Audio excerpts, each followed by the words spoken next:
The soldiers are fighting in the streets of Petersburg. They have joined the rebel army. The revolution has begun. The lives of four people young. The lives of four young people are about to change dramatically.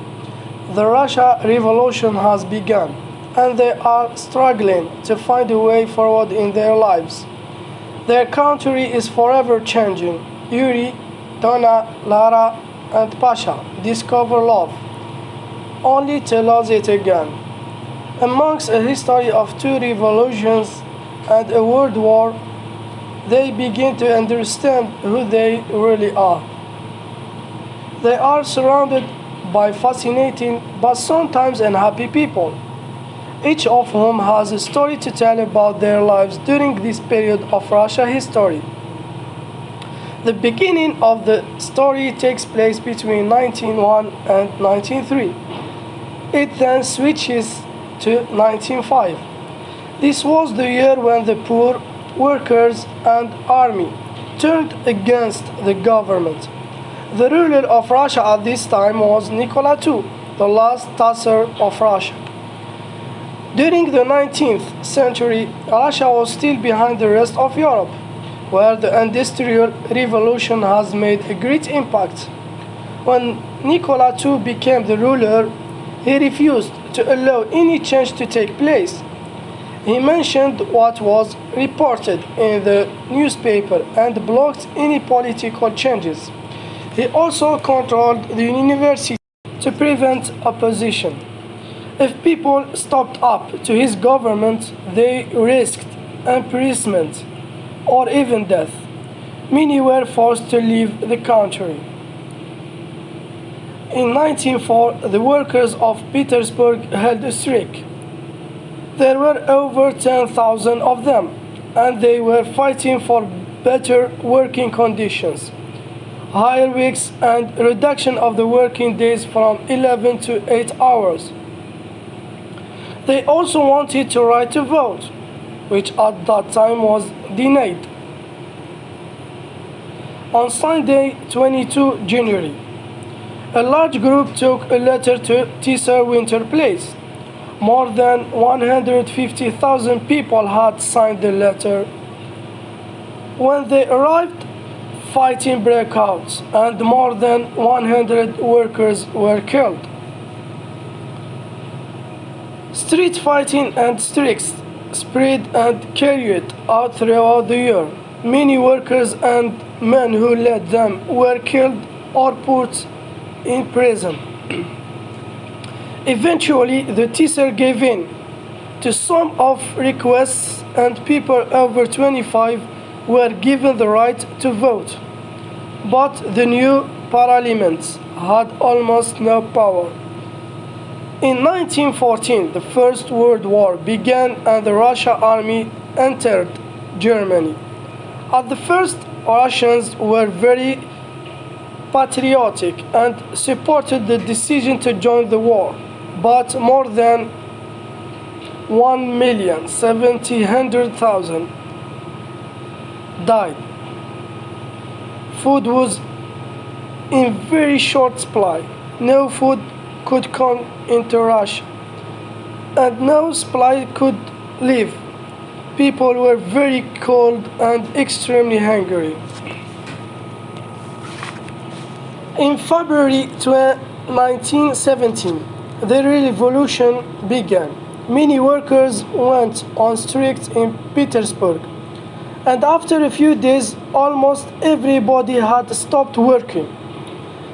Fighting broke out on the streets, and the soldiers were sent in by the Tsar.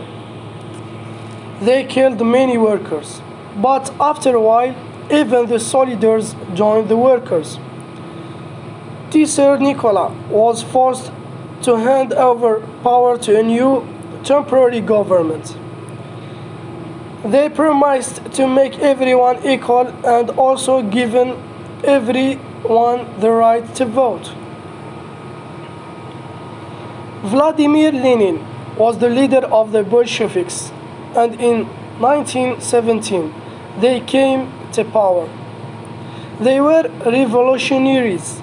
and followed the political ideas of Karl Marx. In October of that year, they formed a new government in the Winter Place. It was known as Dictatorship of the Proletariat. In 1918, the Tsar and his family were executed by the new Bolshevik government. Gradually, their power spread, and they announced the end of the war with Germany. Finally, Russia's soldiers were allowed to return home. But all was not peaceful in Russia. The White Army rose up and began to fight the Red Army of the Bolsheviks.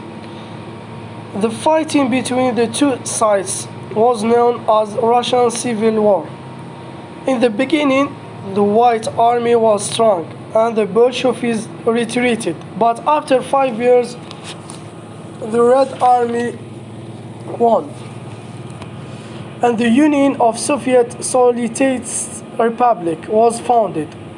It lasted nearly 70 years, from 1922 until 1991. The author of Dr. Zhivago, Boris Pasternak was born in Moscow in 1819. As a child, he was surrounded by music and literature. His father was a painter and his mother a pianist. He gave up studying music to concentrate on philosophy. He worked at a chemical factory in the Ural Mountains during World War I. It gave him many ideas for Dr. Zhivago. He liked writing poems, and they made him famous. His book of poems, My Sister Life, was published in 1921. He also wrote his stories, but was not acknowledged as an official Soviet writer, and none of his books were published between 1933 and 1943. He made a living as translator during this time. Dr. Zhivago is most certainly Pasternak's